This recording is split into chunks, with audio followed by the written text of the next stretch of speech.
back, Kings, Queens, everything in between. It's another episode of the Peasant Party Podcast. I'm your host, Charlotte Warren. It's Wednesday, and to my right is everyone's favorite person. Hello, Say what's I'm good. Annabelle, and I'm drinking Yes. two X's. And I like ranch water. Gorge. Yeah. Gorgeous, and that's just fine. Your hair looks good. Thank you. What it's else? fake. It was very expensive. I feel like it looked like you blended it really well. Thank you so much. Still a little bit of blending to be done, but yeah, I got the 24 inches. I'm feeling gorge. Yes. And then I think I might have mentioned this on the last pod, but I got Sculptra. Oh, yeah, you said so. Which is crazy. It's just like collagen injection. Do you feel good? Yeah, I love Okay. it. I've been doing, lately, like I've really been doing, because I know that's like injections. It sounds like it's getting work done, but it's like collagen injections. Yeah. So to me, I'm like, oh, it's like healthier or like less unhealthy than just getting filler. But I've been really like heavy on the like just skincare, like facials and stuff. Halo laser, which burns the whole top layer of your skin all the way off. Shared about that. That was so scary. I do get a little bit of Botox. Yeah. Yeah. Oh, I'm a Botox girly. So I like it. I've always had like forehead. Like if I go back and find like pictures of me as a kid, like I've got crazy just forehead lines. Like so you're even always as a staring kid, into the sun. Yeah, like I was. So it wasn't like obviously like aging can be part of that, but it's also just genetics. Like I remember. It like, is. Oh, it is. People Trust. be like, oh, crinkle, haha. 100%. Yeah. No. I so- totally look at pictures of me from like high school, and I'm like, whoa, like Yeah. totally was genetic. Yeah, it definitely is. So like that was something I was insecure about like when I was young. It just I don't know. It feels better. Like I feel like I can wear less makeup and stuff. I don't know. Yeah. But I'm terrified. I couldn't do lip. I've never felt like anything weird about Bro, that thin lips. fucking Like, I don't hurts. know. Oh my god, it hurts so bad. I've If heard you don't that, like, though. it hurts so bad, like so bad. Yeah. It's very painful. Most heard beauty procedures are painful. Botox is painful, Yeah. like a little bit, Yeah. Like at the crow's feet. Yes. Yeah. Sculptra, they put it like in the side of your face, but she put one big injection in my temple. Like Ooh. in my temple, like big, huge, and I could feel it against my like brain. And then it was super sensitive for like a week. I was super scared. Wild. So now I have I'm being mind controlled. She put a chip in there or something. Oh, wonderful. I'm kidding. I'd love to hear that. What else is new with you? What day is today? 22? Yeah. Did I come to... I believe I landed in Austin either the 21st or the 22nd 3 years. of 2022. Woo. Right? I think Yeah. so, yeah. 2022. It's So I've been here flown by, for hasn't 3 years of fish. That's so crazy. It flies by. I feel like It does. It does, and it crawls. Like, I remember, like, that first year, I think moving anywhere. Anywhere. I had you. You here. Like, there are plenty of people that move to a new city and don't know anyone. Yeah. I had you. I had already established a job I was going to be working at. I came with a boyfriend. We broke up like a month later, so that sucked. But like, yeah, that first year, even having you and some people that I knew, it was still so fucking hard. It was still so hard, dude. And painful. There were plenty of times where I was like, I made the wrong choice. Oh, yeah. Like, because there were times, like I say it flew by, but there was definitely times where it was like, this is fantastic. And there were lows. Like, Yeah. like I was here like when COVID, like that was COVID, totally. Like I would rather have been here than in California, but True. And of course I look back now and I'm like, oh, my life in California was also very was unhappy ultimately. I was reaching my dream, but I just was like not happy there. And moving here, I was like, oh, and everybody told me, you shouldn't move. Everything you need is right here. California, Ventura is the greatest place I've ever lived. Like all old people, like, you're gonna regret it. yes. And of course, and I was just unhappy there. And of course I left. And like things move so much faster here. I've had so many, vastly more like experiences, just because I'm meeting more people at a faster pace. I'm learning so much faster. Honestly, I think that like living in a city like just makes you learn faster, makes you tolerant much more quickly, makes you understand other people much more quickly, makes you feel like more active and engaged in your community. I mean, I'm speaking from only a place of experience. I know that like smaller towns, like they do have a really strong sense of community, but there's something about living in a city where it just feels like, holy shit, like my life before this, like I just wasn't living at this pace. I didn't know that I was capable of all of these cool things that I am capable of. Oh, totally. And what's crazy is I think we're going to actually our discussion today is going to come back around to everything you're talking about quite a bit. Cool. We're talking about passport bros today. We got a really good question. We are going to have a fun question to kick things off. Recently started seeing a guy who has a son. I've dated plenty of guys with kids before, so that's not the issue. It's what he named his kid. Often.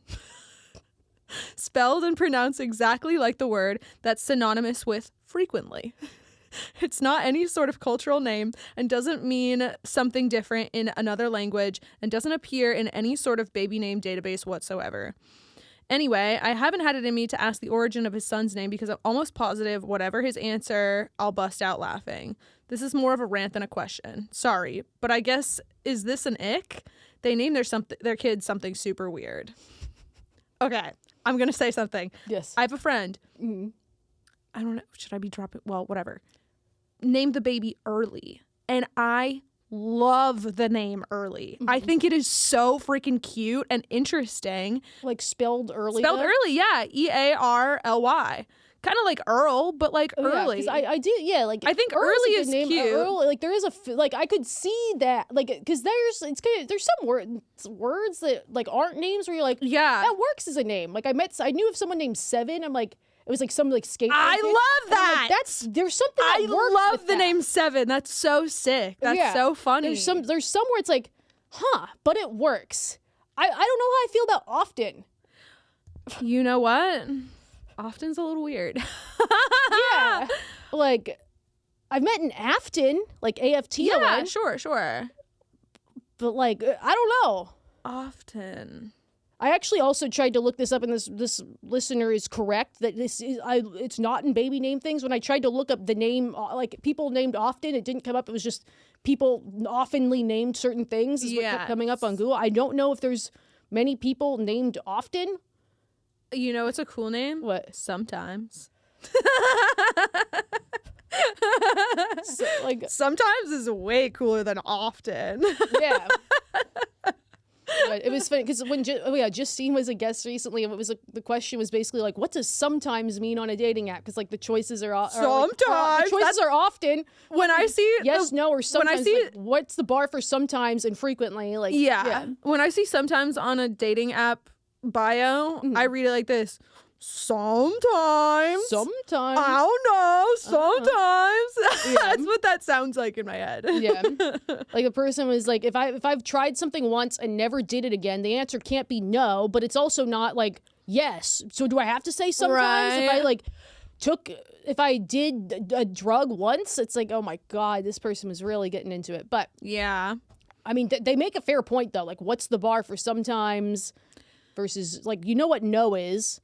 You know what, and then everyone has a different definition of frequently. Like a lot of people, some people's like, I don't know, some people's, what their version of sometimes is someone else's frequently. I don't know. But. I have to say, I think the name often, like it kind of entirely depends on the child's last name.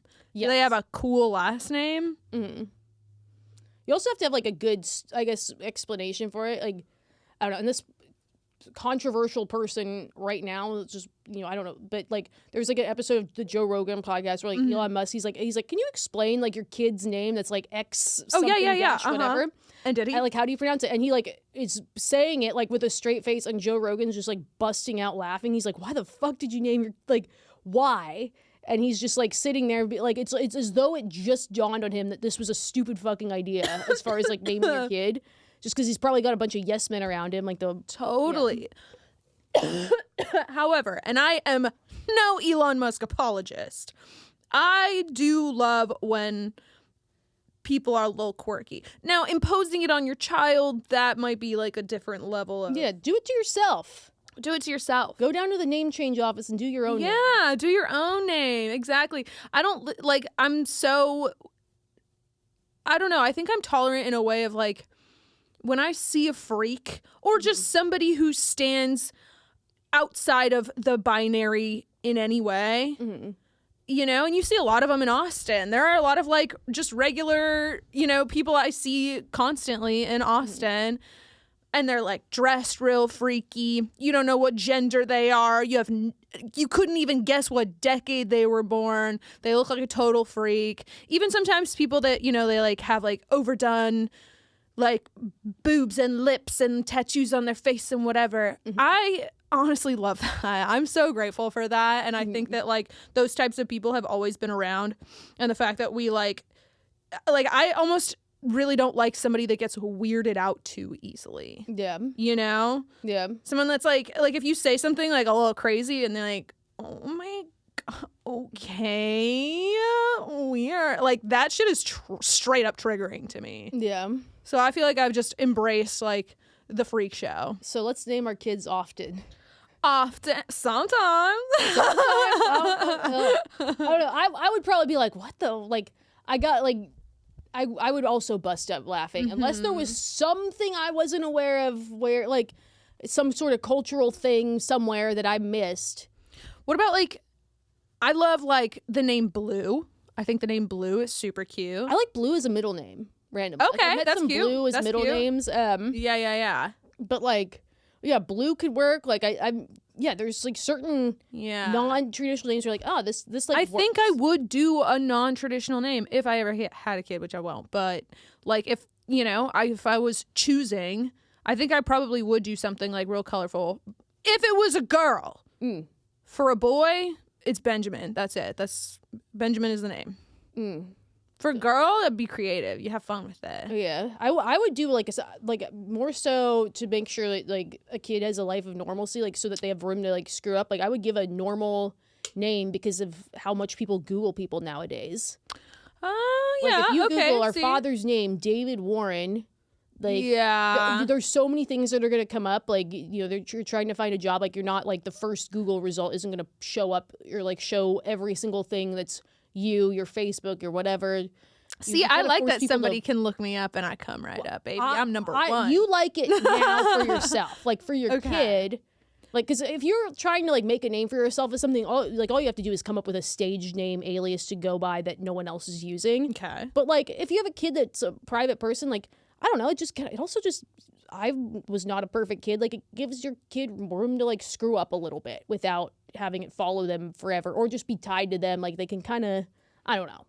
See, I think in terms of creativity, like, yeah, they say like, oh yeah, you know, bullying and stuff and whatever, and it can, you know, cause things. People are gonna like make fun of your name or whatever, and I get that. But I think, well, first of all, I think that we live in kind of a different world as far as bullying goes now than we used to. I think names are the least of least of bullies' worries. Yeah. I think I don't know.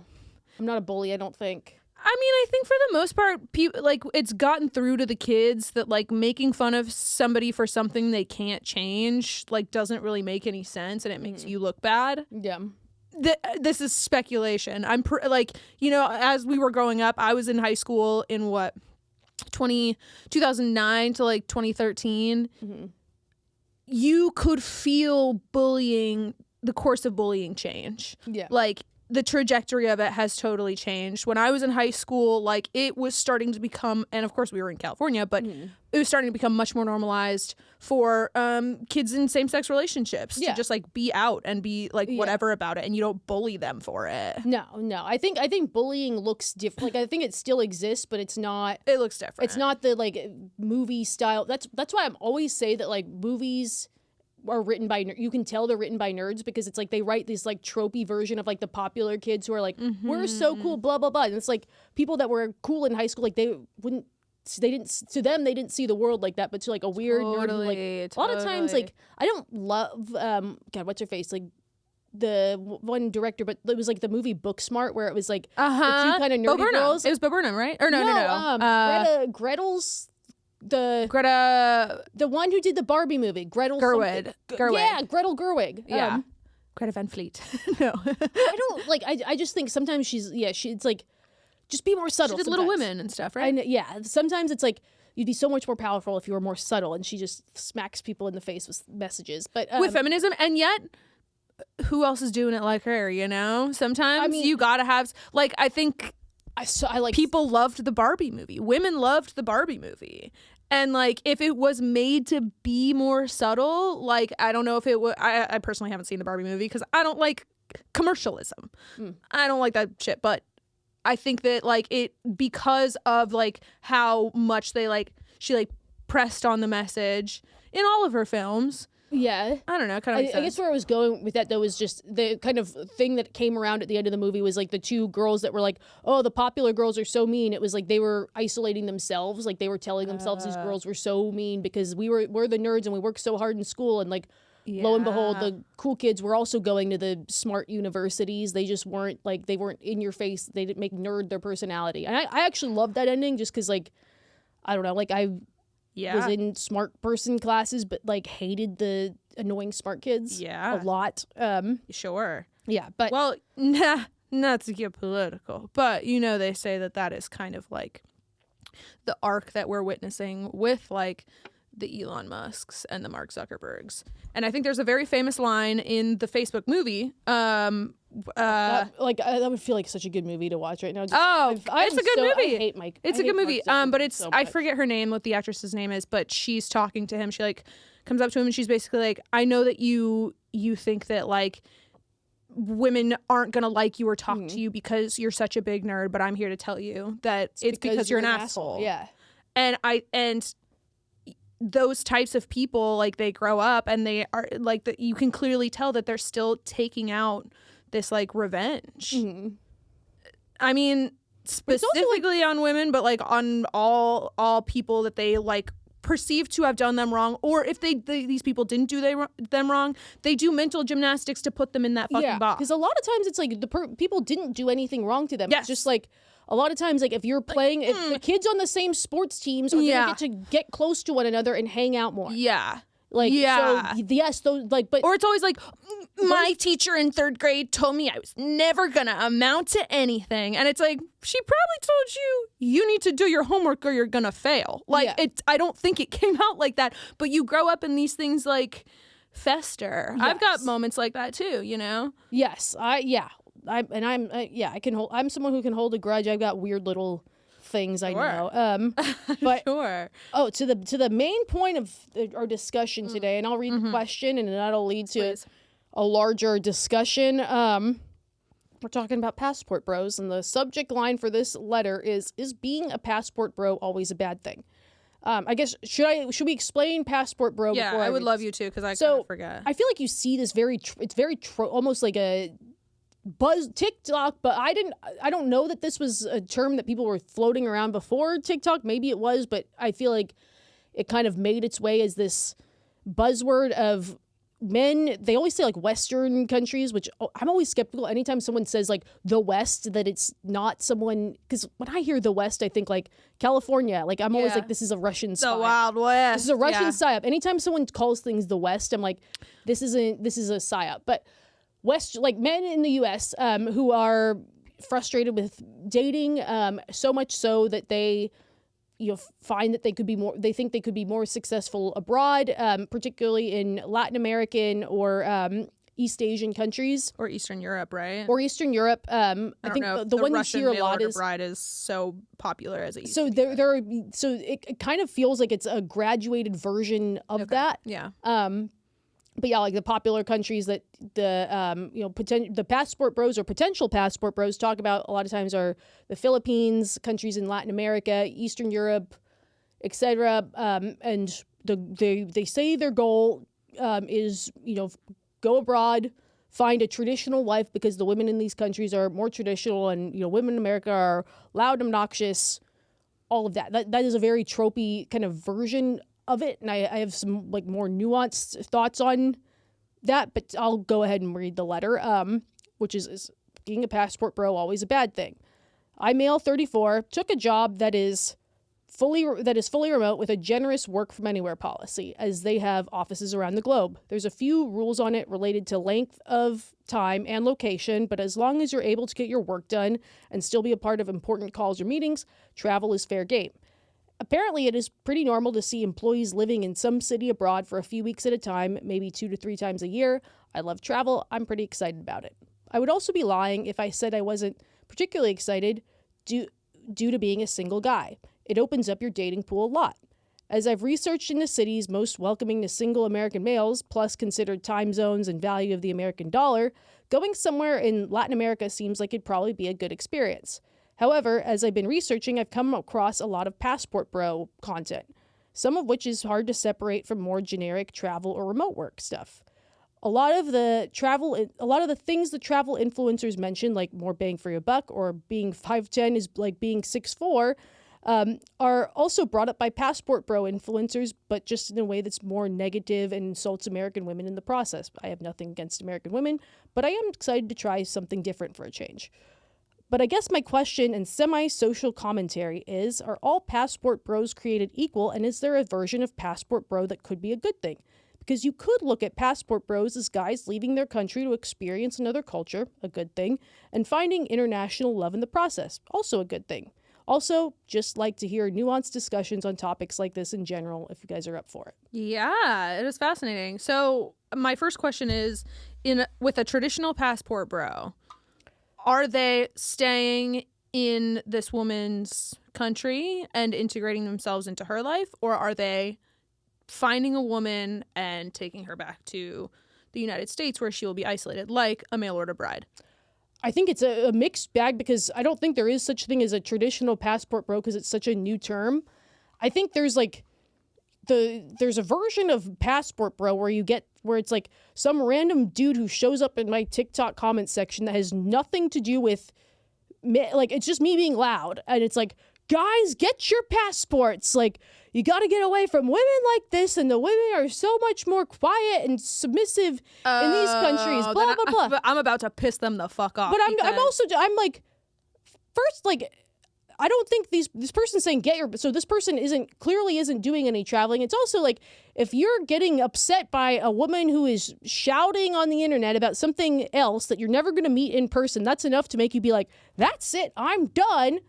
Then you don't need to get your passport. You need to go to a therapist. Like, life's gonna smack you in the face at some point. But like, I think because there's a version of what this guy is saying. Like, is passport bro just any guy with a passport who's traveling and open to finding love along the way? Then there's no problem with that. Of course not. Then girls are passport bros all the fucking time. Like, get off to Italy and find some gorgeous Italian man, please. There's nothing wrong with that. And also, I think it's also interesting too, because there's a version of like this passport bro thing where it's like, it seems to be all talk. It's guys that are like, let's get your passport. They appear to just be at their house somewhere, like not abroad. But then when you see, because I've seen, there's a passport bro type creator on TikTok. It's like the digital bro mad. Okay. And he calls himself a passport bro, but his story is I think he's from Colorado or something like that. Mm-hmm. I don't know if he like was in the military or came from a military family where he like, cool. He clearly had some travel experience, but he basically, COVID hit and he was like, I'm remote and it's kind of sucks to be here. And like, what's going on I don't know if he went to, was it he went Colombia maybe? Colombia or the Philippines, and it was dating his motivation, was finding a woman his motivation. I honestly think it was just, I can work from anywhere, and like I can have, for what I'm paying now for my 1-bedroom apartment, I can have a beachfront condo and do all these things. And then he gets there and lo and behold, it's like, oh whoa, the women like me a lot here. See, that's different. I think it's like I think he does have like a girlfriend, and he's kind of had these like things where he's like, no, she went to like Columbia University, like, or she went to Cornell or something, like this idea that, this passport bro is a type of person who's going and looking for women that are just, like the women here are very smart, like all of that. And so it's like, you see that and you're like, this is a normal thing. Like, I feel like that's a healthy thing to do, is like travel abroad. You find love along the way with a smart woman. Like, I don't know. Why does he identify as a passport bro then? That's because the thing, not when I hear passport bro, that holds a very different connotation than what that is. Exactly. And like, that's the thing too, is it's like, why don't the real passport bros who are doing what's seemingly a good thing okay with using the same label that these like kind of angry, seemingly basement people are using? Yeah. But at the same time, I think they're also kind of like, they're saying to those because the basement people wouldn't necessarily be looking for a woman who went to Cornell. No. Let's be clear about that. Yeah, like I think a lot of so when I hear passport bro, what it immediately evokes in my mind is a man who's like, I've heard that women in, let's say, Thailand, like, I've heard that they're very submissive and they just want a man, and I can go out there and I can pretty much pick one from the crowd and bring her home. And now she doesn't speak the language. I can tell her exactly what to do, where she can and can't go, not like she can lean on anyone else. And I'm going to have my like submissive Asian fetish wife. I think honestly that's like what a lot of that like Asian fetishy stuff is they're like, oh, Asian women are like more quiet and listen better, and like just racial stereotypes essentially. So yeah, and I think a problem that both this sort of like wannabe passport bro with unreasonable expectations, and then I think it's a kind of a challenge that I think people that critique, and there's a lot to critique about this like movement of passport bros, is like having a different version of the term. Like the term traditional gets brought up a lot as, as a thing like, oh, the women are more traditional, blah, blah, blah.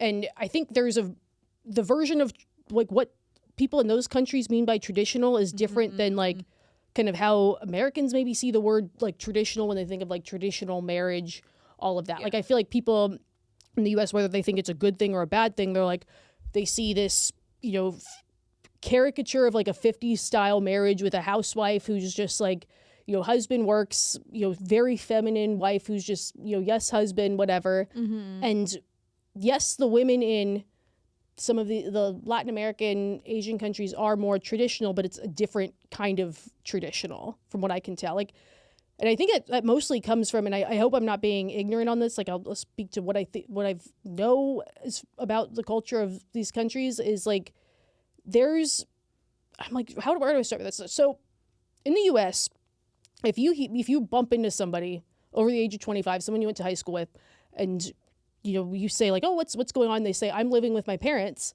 What is the first thing that pops in your mind? Like about their situation? Like what's the first thing you would correlate it with? Like they say, I'm living with my parents right now. That they don't have any money? I don't know. That they don't have any money. They don't have a job. They're not independent. Something happened. Something happened. In a country in Latin America or, in Asia, that's just multi-generational housing. Oh, yeah. So, okay, yes, that's true. Like in the US, like how many movies are there about you live with your family? Yeah, yes. It's more family honoring. I think. And like that's gonna have like lasting effects. Like in the US, literally, how many movies are there about you go to like kid from the small town who wants to make something of himself, go to the big university is like the ending of the movie, and it's like the character wins, he gets to go to the big fancy school, and everyone from his hometown is small-minded, or they're like, go cheer for us little guys in our small-minded town. And it's like, how many memes are there about the guy who never left your hometown? And like that's something that I think plays like if you grow up and grandma is living under your roof or across the street from you because you have more walkable cities, those people are gonna learn grandma's recipes and the crafts and the tricks of the trade from growing up, the traditions, more so than, the person in the US whose grandparents live across the country. Maybe it's a less, child-friendly country where there's less like paid time off, there's less like family leave, that sort of thing. Okay, yes. And so like, of course, people in those countries are going to be they're going to feel more comfortable starting their family earlier because they feel confident that they have a village to help them raise their child. Yes. Okay, so that makes sense. They'll be more comfortable having more kids. Like why traditional family values existed in the way they do. Would you say that is also technically the motivation for a young woman to get out and marry an American man is because she has been in her family's home for so long, and there's this like draw of like, I'm going to get out of this small town and make something of myself. Is that what you're alluding to? So I was more alluding to like why are women in these countries more traditional? It's not that like they sit and bow down to the men and stuff, because the women in these countries are educated. Okay. Like if you look at the graduation rates, like specifically of like the people in the Philippines, women in the Philippines are crazy bright, and that's actually part of the reason that that's such a popular country for like passport bro types, is because they speak English. And most of these countries, they speak English because they're taught English. Like they're not third world countries. Like that is a trap that people kind of fall into when you're criticizing passport bros, is like almost being like anti-woman and semi-racist in the process. Well, yeah, it seems like what they are hunting is someone who's oblivious, someone who can't identify when they're being disrespected. Yeah, and so that's the thing too, is like when you think of like the actual women in these countries, like yes, they're traditional, but it's like the guys that have never actually been in these countries that are like, get your passports, like they're gonna be smacked upside the head very quickly when they realize that like being a dick is like not appreciated anywhere. Like they're not gonna do too well in those countries if they have that same really negative attitude where they're entitled and they're just gonna show up and be like, where's my wife? It's like, it doesn't work that way. That's not traditional. That's just being a dick. I don't know. Can I do...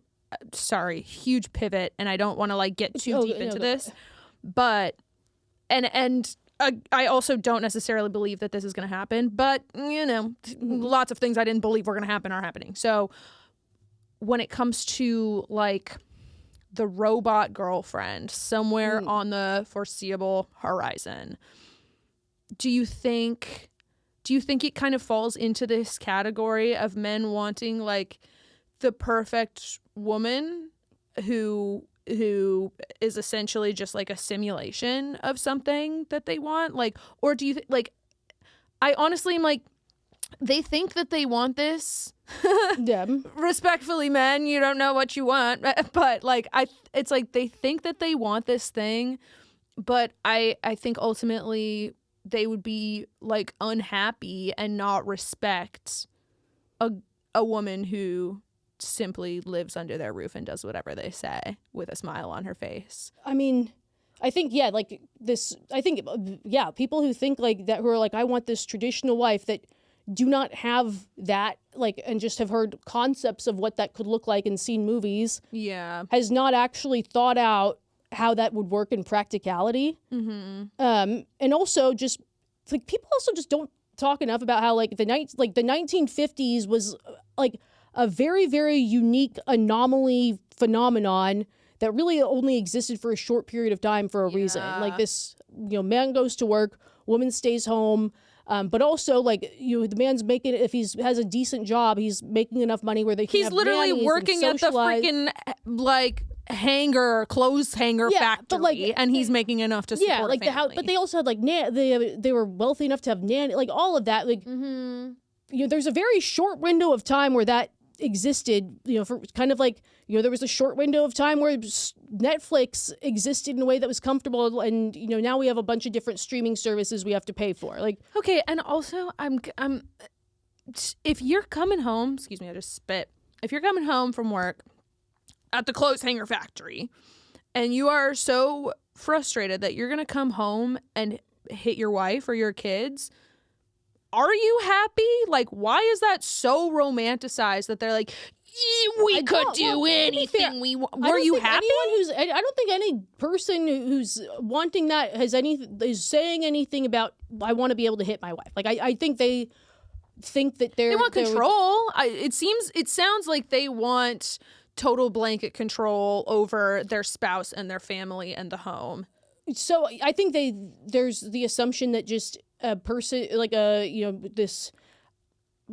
wife who stays home with her kids is also gonna just put up with that's why I think whatever the people who say they want that, when they describe it, it's like what you're describing is not a thing that exists. Like, you're dealing with a person who has their own thoughts and feelings. Like, do you really think women in the 1950s like were just like a-okay put up with that? Like, I don't, like, it's very, this thing that they want, like, it's almost, it never existed. It doesn't exist. Like, there's give and take for everything. Like, if you want a thing that you can program to do whatever you want, yes, go find a robot.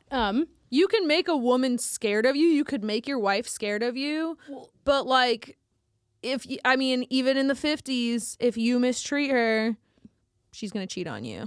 Like, I really feel like and I don't even the know rules weren't different for women. Like, you know, women still had fucking they were still able to do that. They were still able to hate you. Like, you think that they were getting smacked and saying thank you?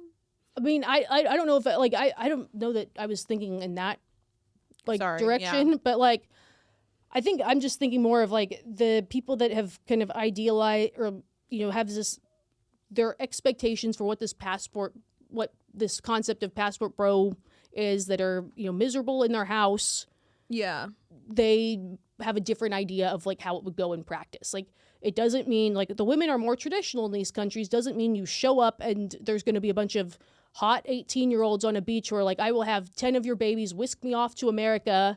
And they don't know the language, and they just are just so happy to get away from their country. And it's funny because like, and why do you want someone who doesn't know your language? Well, that's so the thing is that people in those countries do know the language, but it feels like the people that are critical of like the passport bro movement are looking at that, and then the people who are like, I want to be a passport bro, they quickly jump to like almost doing so in a way that is like ignorant or anti-woman, or like could even be like where it's like, oh, you're fetishizing the woman, or like you want they aren't educated, but and it's like the women in the countries are like educated and stuff like that. But it also seems like the people that are like, I want to be a passport bro, think of it the same way.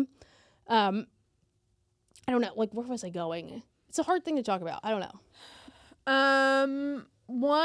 Okay, so I guess there's lots of different kinds of passport bro, right? Yeah, if we're gonna paint it with a broad strokes, yes, but like okay, so here's one kind of example. I remember seeing a video, this is kind of buried in my memory, but I remember seeing a video from like a passport bro, and I can't remember what country he was in, but it looked like maybe like Brazil or something. Yeah, Latin America is somewhere. Latin America, beautiful women, like gorgeous, stunning women who, you know, like, I don't know if he was in a big city or if he was in a smaller place, but just like absolutely stunning women walking down the street. And for whatever reason, they're like approachable because like that's just part of their culture. I think in the United States, walking up to a woman on the street, bro, I take that as a threat, honestly. Like, if I see a man walking toward, no, I don't want that. For some reason, whatever it has to do with the culture, women are like just more approachable in that way. And I think sometimes, you know, like if they're not seeing American men on a regular basis, if usually or always it's like men from their own country and they treat them a certain way, and now you have a culturally different man approaching you and basically presenting like this sort of mysterious opportunity, like, yeah, I would probably be more inclined to follow up with him and talk to him and see what he has to offer. Yeah. And I think that, there's something to be said about that too, where it's like people are, you know, more open, like countries where it's just more people are more excited to just talk to strangers. Like, I think something that's also very cool about a lot of the countries popular among passport bros is they are walkable cities where people are social. Like, that was another thing that the digital bromad does that I like, is he like leads a beers and peers workshop of like learn Spanish. And it's like, if that's your version of passport bros, like, fuck yeah, like go learn the language, like ingrain yourself in the culture. Like, you're not going there and looking to just pick up a commodity. Yes. And I think there's also a lot of responsibility in dating internationally that you know, especially if this is, you know, it's something that you continue with long term, or, you know, you get married, but right, we'll go back to that. But what is it about our culture that makes women less approachable? I think, well, I mean, is it just like I mean, for me, I'm like, I don't trust any man coming up to me, and that is what are the crime rates in some of these countries? I mean, like Latin America, I'm not sure, but like, I mean, the Philippines, like, I don't think the crime rate is particularly high. Like, I think maybe there's just a bigger sense of safety, and, you know, a stranger, like, it's not as scary to talk to a stranger. I don't know. Yeah, I know in Japan, it's like, people say it's like so safe. Like, they're like, women will just like pass out drunk on the side of the road, and nobody touches them and nobody bothers them.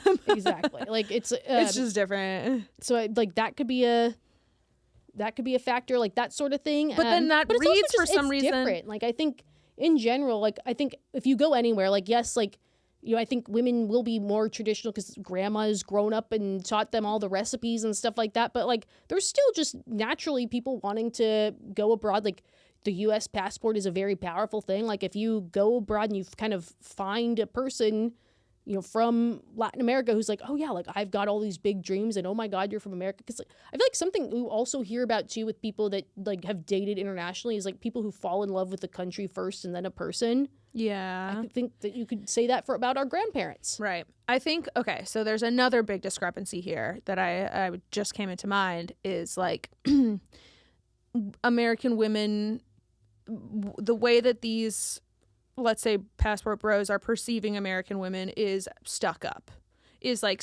and too good because they have like certain standards, and those standards are ever raising as feminism progresses. Those standards are getting higher, and I understand that, but I think a lot of this is like, you have tried and failed so much in the United States to find a girl because you're ugly. Like, to be quite freaking honest, like, I think a lot of these men are like, oh, I'm like ugly, or I'm, whatever. Like, I do not meet the standard at all. Women in other country are less stuck up. They have lower standards for me as an American man. And I think that, like, a lot of times is the draw. Like, you don't, to be frank, like, successful, like, passport bros, they're not stunning, gorgeous American men. Gorgeous American men have no problem. It's people that are like really struggling because American women don't want them. So I do think that maybe is more of the people that are idealistic, because when I see the ones that are that use the term passport bro, and I'm really just like, you're a guy who travels and you've met a lot of women along the way, like they're charismatic people who would have no problem dating in America. I really think it like just a statement that applies anywhere, whether you're moving to a new city is or traveling abroad hoping to fall in love, is just wherever you go, there you are, which is sometimes the problem isn't like, it's not the people around you, it's you.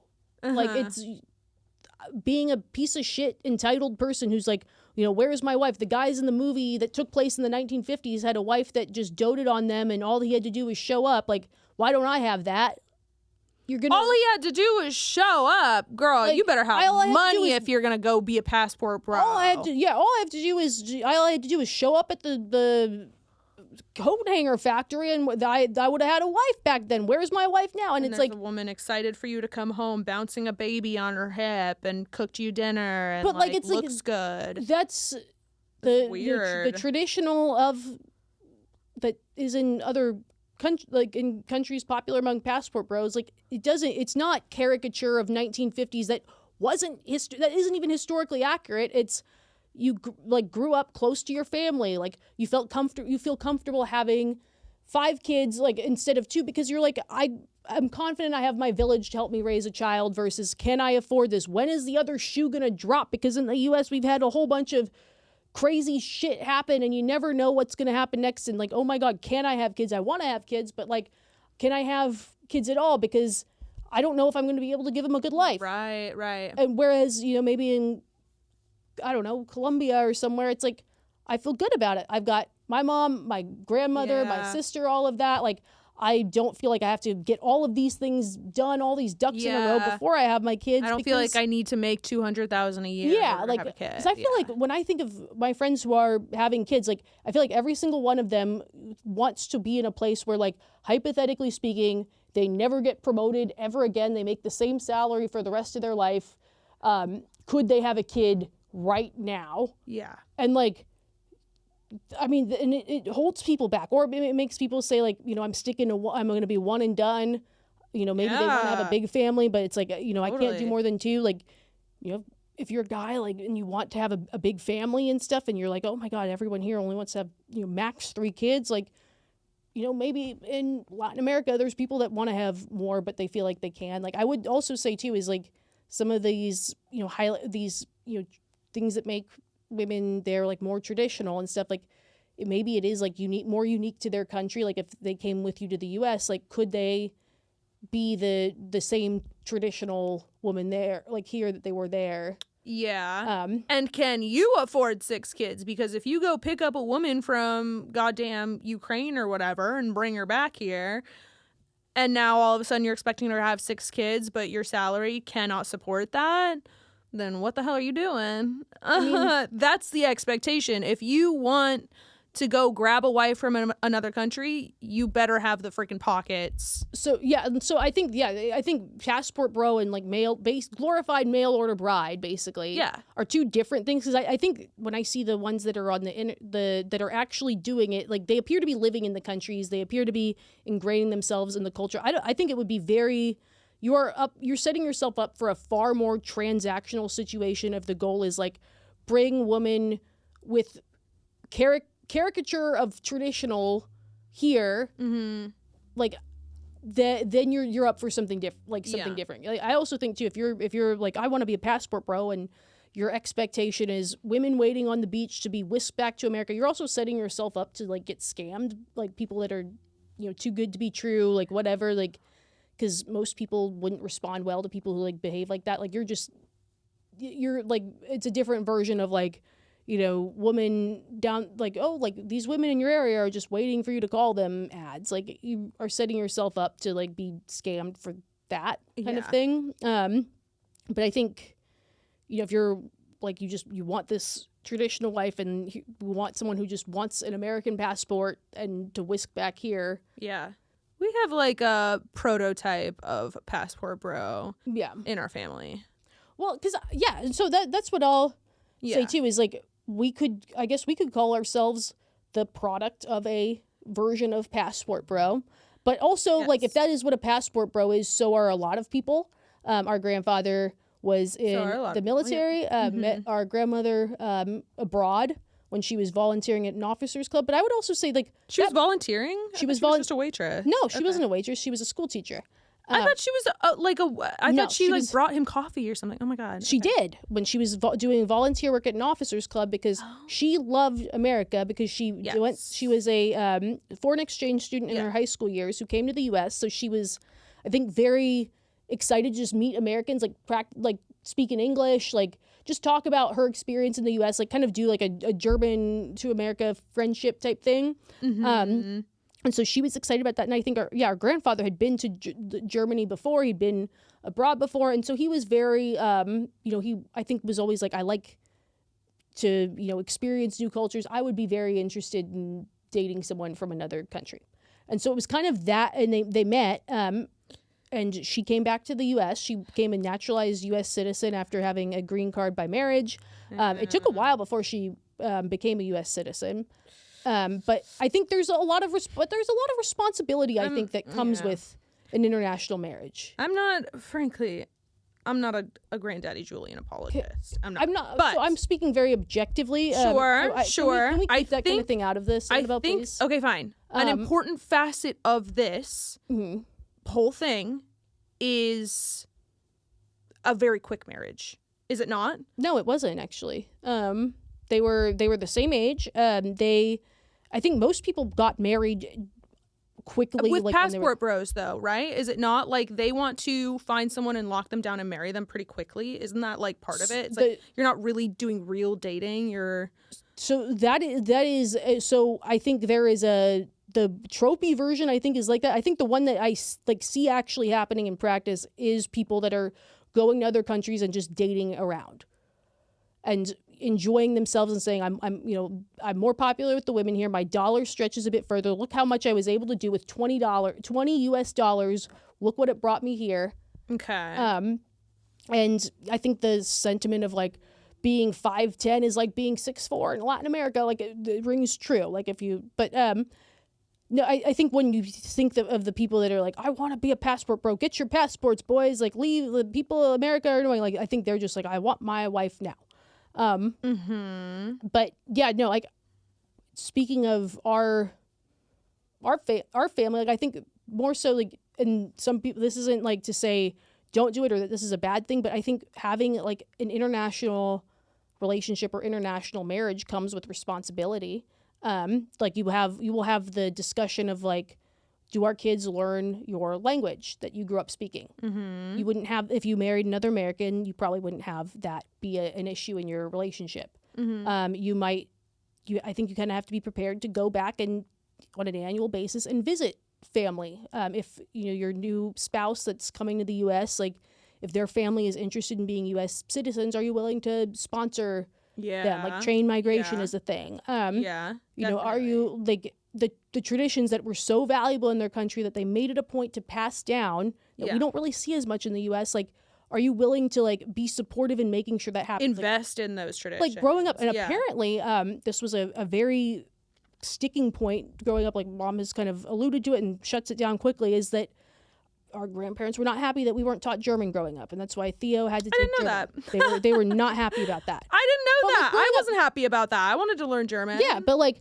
I don't know why I don't know if it was just one of those where it's like teaching kids English is hard enough, like a bunch of squirrely kids. But for example, growing up, we would do a kind of before it was December 5th or 6th, but like we would do something that was like a German tradition called Saint Nicholas, and we would put a shoe outside your bedroom door, and like Saint Nicholas would bring you a few treats or something like that. And it was something like the kids would do in Germany. Like it was supposed to be like a gold coins or whatever. No one else did it. We would tell friends about it in school. They're like, oh, so Santa? We'd be like, no, it's St. Nicholas night. And we would be so excited about it. But it's like that was a tradition that came from having a German grandparent. It was something that they passed down.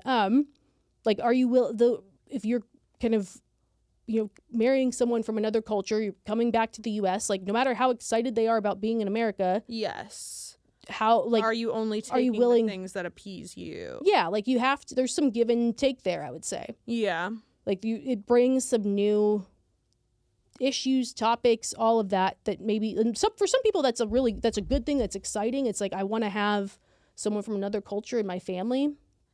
But I mean, I think that would go for really any marriage too, right? True. Like having in-depth conversations about the concessions that you're willing to make, the way that you like the values, the way you plan to raise your kids, like all of that stuff matters so much. And I mean, I'm not married, but I'm very skeptical that a ton of people who are like getting married or having babies with baby daddies are having these conversations. Oh yeah, people don't have that conversation, right? Like no. Very often, a lot of people who are just like, fuck it, I'm gonna have a baby. Like, they're not understanding fully. Yeah. Yeah. I mean, like, people, like, always ask people who say they don't want to have kids, like, why don't you want to have kids? No one really ever asks people who want to have kids, like, why do you want to have kids? A lot of people don't even think that, like, and I think and I say this as a person who wants to have kids, like, I think you should always ask yourself that question. Like, why do I want to have kids? Like, why do I have this preference that I have? Like, ask yourself those questions. But yeah. Like, and what would I do if my child was born disabled? Well, I mean, that's a whole... like plenty of probability. I worked with a lot of kids with disabilities or, you know, whatever.